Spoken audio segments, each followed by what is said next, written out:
Hi, everybody. Paul Rose here. I'm the creator of Sing the Hours, joined by Father Nathaniel Sanders, the chaplain of Sing the Hours. I don't know what chaplain entails. I must admit that You're the spiritual bedrock it's of this an industry. ambiguous role that I embrace. You are the foundation spiritually of this whole endeavor. So today we're going to do the second part of our two-part on why sing, how to sing, what is chant.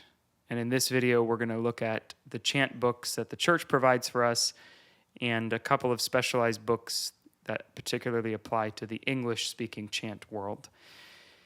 And we're going to have a lot of fun. Let's jump right into it. Can't wait to have fun, Paul. Yeah, fun is good. Fun is good. Last time we talked about start chanting, start doing something. There are often chants that everyone knows, like, Our Father who art in heaven, sort of those easy ones.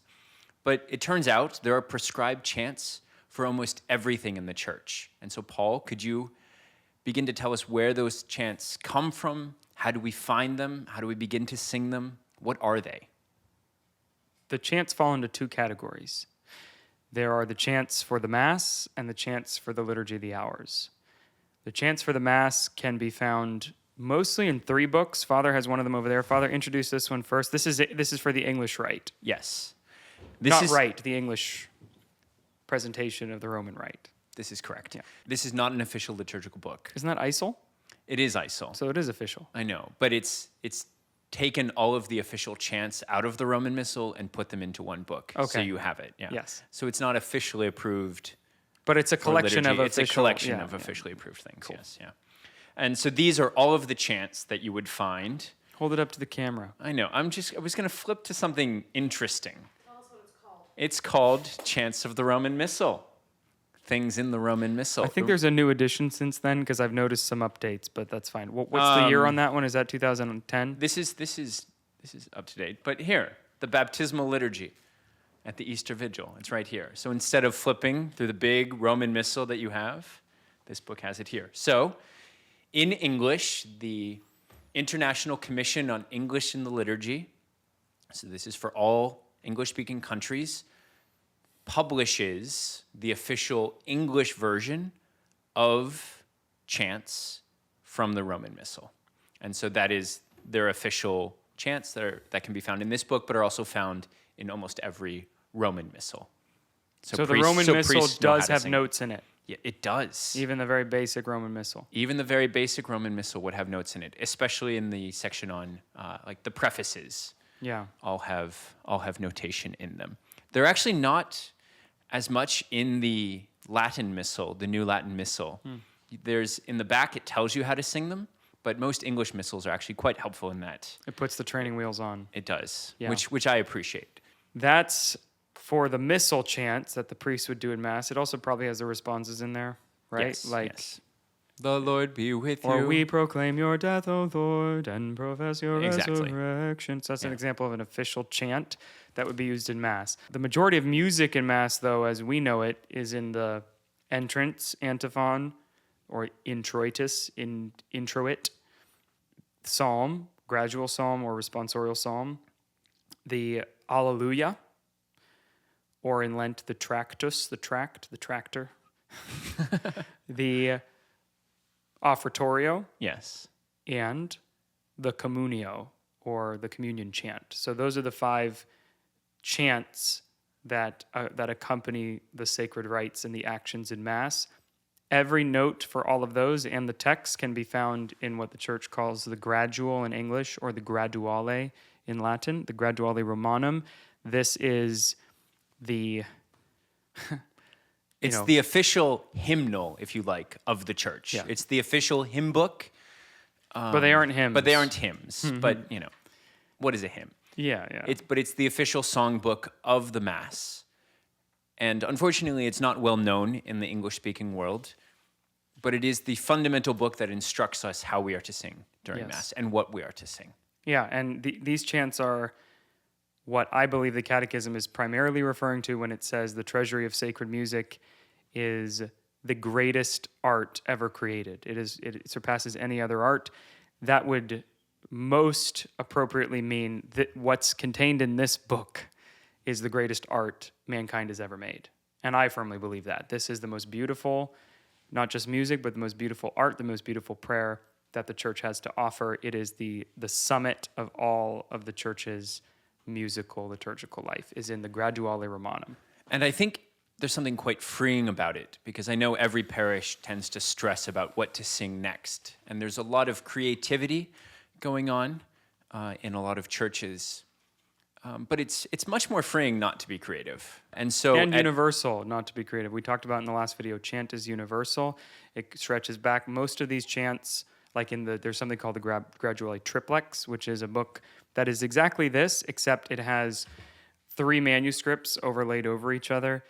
One is from like the 9th century, one is from like the 10th century, and it shows you the different annotations that the monks used in 3 of the historical manuscripts that we found. It's really, really cool. I can't make sense of it. I'm not that expert. My lore isn't that deep.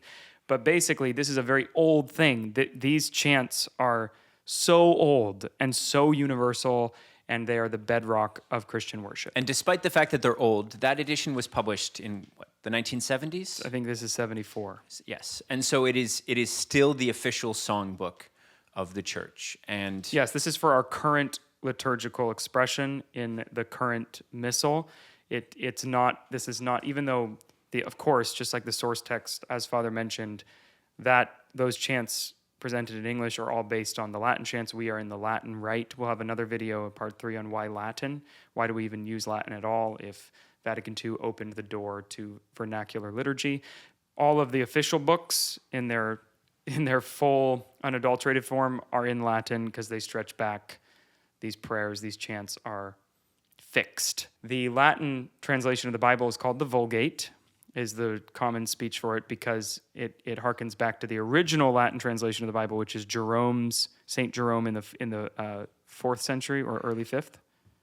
That's not the original translation of the Bible into Latin, but it became the standard version. That's the original standard version, and that's actually a good point, because many of the translations in this book predate Jerome's Vulgate. They'll use different verbiage of the Psalms because Jerome himself didn't want to touch anything in here, because it's considered so unchangeable and so sacred and so immovable that even weird Latin expressions of the Psalms, they predate the 4th century from this book. And I was reading, and I was reading a history of the Roman Rite, and in this scholarly paper, it was discussing how the oldest parts of the current Mass that we have, the oldest parts and the most fixed parts, are actually what's in this book. The chants, the entrance chant, the Offertory, the Communio, those have been, for example, Gaudete Sunday, we're about to celebrate Laetare Sunday, right? Mm-hmm. It's called Laetare Sunday because the first words in the Mass, right? Yes, of the Introit. Of the Introit. Is that week 3? Week 4 of Lent. So week 4 of Lent, it begins in this book, and that is why it has its name. It begins, and I'm going to... Laetare Jerusalem. Is that right? Does that sound right to you? Yes, yeah. I'm sight reading it. I've actually never sung this particular antiphon, but so it gets its name Laetare Sunday because... So that means rejoice, praise Jerusalem. And the same goes with Gaudete Sunday, Ad Te Levavi Sundays, the first Sunday of Advent. All of the Sundays get their entire vibe, their entire context from the unchangeable chants. And it's actually a beautiful thing in terms of the continuity from the pre-Vatican II Mass and then the post-Vatican II Mass. They didn't change any of the chants attached to Sundays, or barely any. Very, very few, because that stuff even Jerome did not dare changing the words of. It's a really wonderful thing to see how timeless the Roman Rite is. And that really comes to its fullest expression when you have knowledge of these books. The Graduale Romanum is the summit of all of Christian worship, but the Second Vatican Council directed there be a Graduale Simplex made for the first time. So this is not a new book, although it's for our current iteration of the Roman Mass. This is a new book. All the chants in it are old. The chants are arranged from the Gregorian repertoire, but they are the simpler melodies, mostly borrowed actually from the Liturgy of the Hours. And this is a bunch of simple chants for every part of the liturgical year as well. We have a priest friend who likes to refer to the blue book as the Graduale Complex. Yes. Yes, and the green book is the Graduale Simplex. He calls it the Graduale Complicated and the Graduale Simple. He says the simple. I wonder if it still says, it's interesting. The Introit for the fourth Sunday of Lent actually loses its Laetare. It's in tribulatione invocavi Dominum et exaudivit me in latitudine. So way simpler than whatever I was trying to struggle through with the Laetare. And this is actually where the church finds its first examples in the Mass. You might think, well, why does this matter? What is the Graduale Simplex? What is the practical here? The practical here is that much of the content of this you are familiar with if you're Catholic. The triple Alleluia. The Alleluias in this are the most beautiful, or oftentimes the most beautiful chants. Unfortunately, you may have, especially if you're in the United States, you may have never even heard one of these Alleluias, these beautiful ones. But there's also beautiful ones in here, and they are the triple Alleluias. Like Alleluia, Alleluia, that's from here. Or the Alleluia, Alleluia, Alleluia. I'm saying that word way too much for Lent. I know. Oh my gosh, I need to be shut down. But those triple A words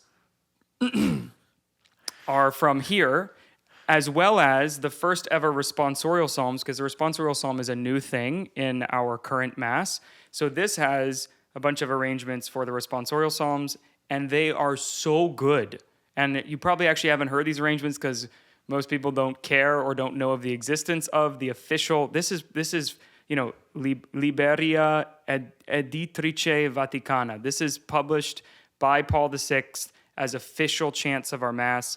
If you haven't heard them, you've been deprived. But you have heard some of them, as I just said, because we get the AAA and we get the responsorial psalm from here. So this is something, if you want to introduce chant at your parish and you want something simple.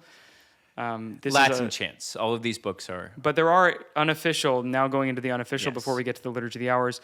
There is, I think it's called By Flowing Waters, which tries to preserve the notes here, and it's a unofficial rendition of the Graduale Simplex. The St. Michael Hymnal has all of the entrance chants and the communion chants from the Graduale Simplex in the first few pages. There's lots of unofficial. I often will just take the notes in the Graduale Simplex and match it to the English text that's in the approved NAB translation, and they're very simple to just make compositions that honor the chant as well as present it in the vernacular. But there's no official, unfortunately, and they were going to do it. I think so there is a simple gradual from the 1967 edition of Mass before the full promulgation of it. Yeah. But that simple gradual is now, and I could be a little bit fuzzy on my details here, but that's no longer current law. It's no longer official. There are other books, though, that attempt to present the propers in English. So Adam Bartlett has his simple English propers that we use at my parish.